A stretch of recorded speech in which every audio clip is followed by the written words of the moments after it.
Jérusalem, quitte ta robe de tristesse et de misère et revêt la parure de gloire et de beauté de Dieu pour toujours.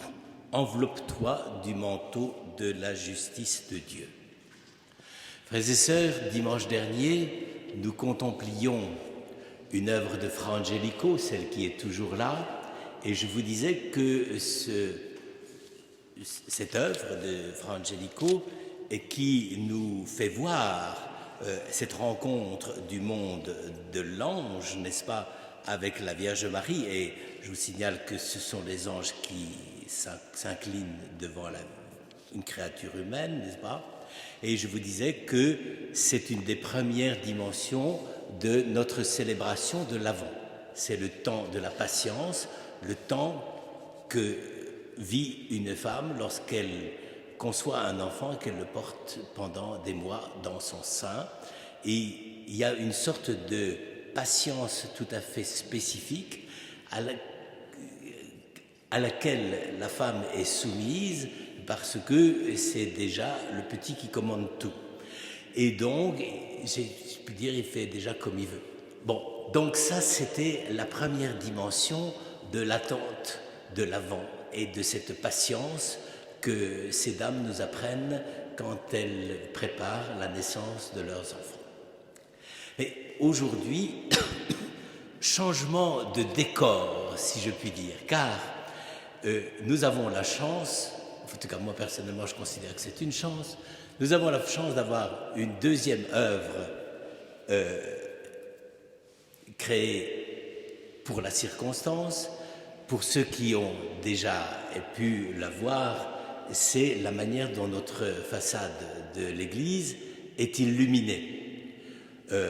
L'artiste est un homme extrêmement reconnu, mais surtout très simple, très modeste et plein d'humour.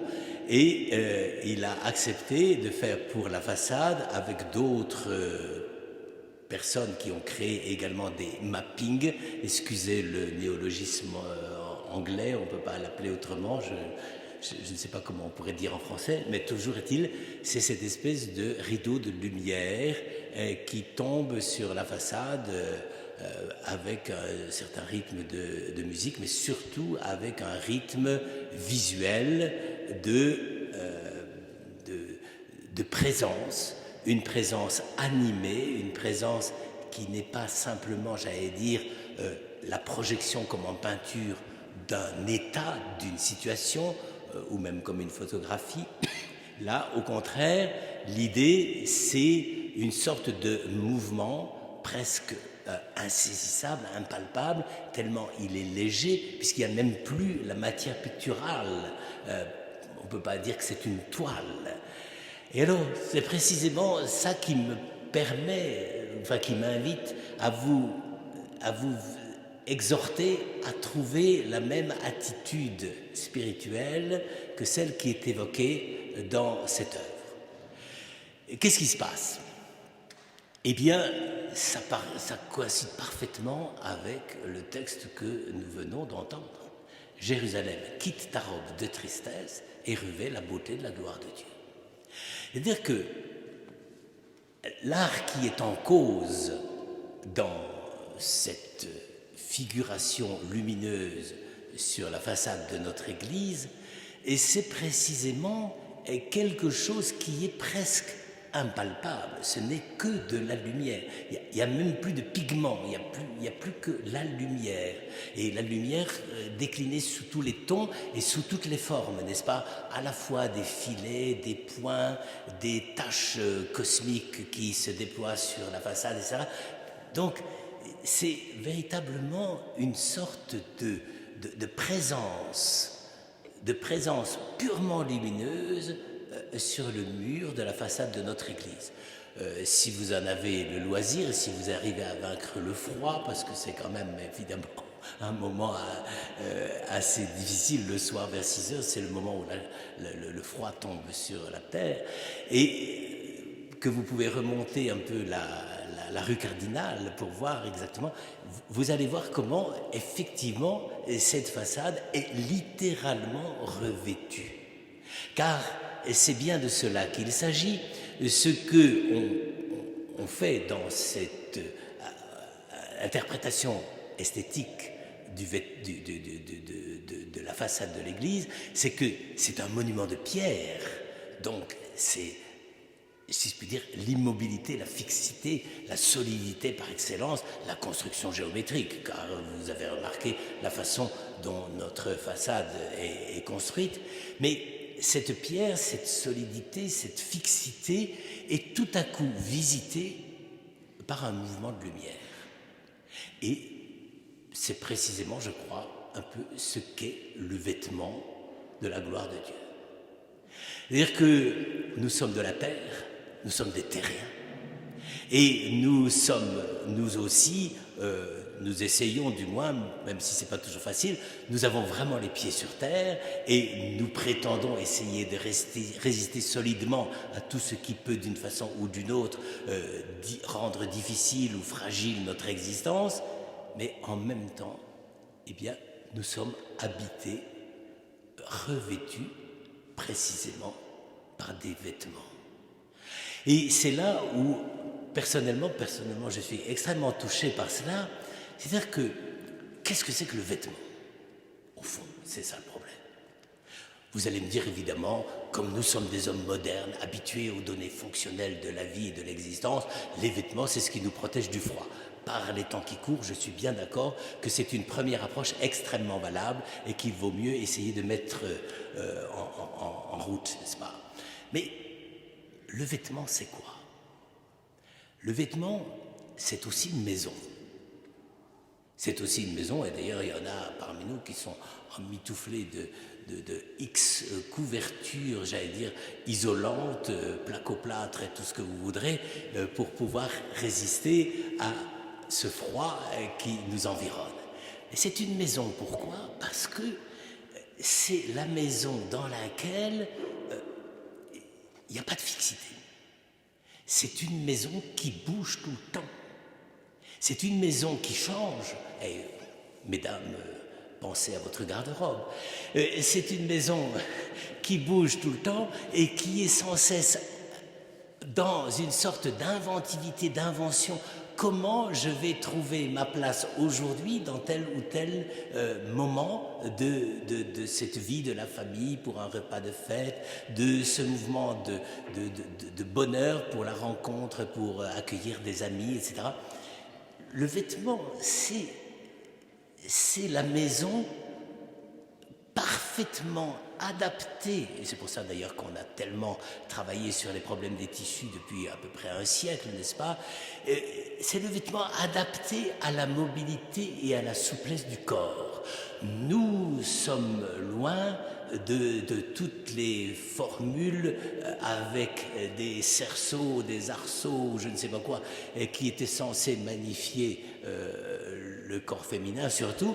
Là, fini les crinolines, enfin la souplesse du vêtement qui épouse le corps, qui le met en valeur, mais pas d'abord dans un souci de monstration du corps, dans un souci de reconnaître que nous sommes aussi dans notre corps habillés, revêtus de ce mouvement.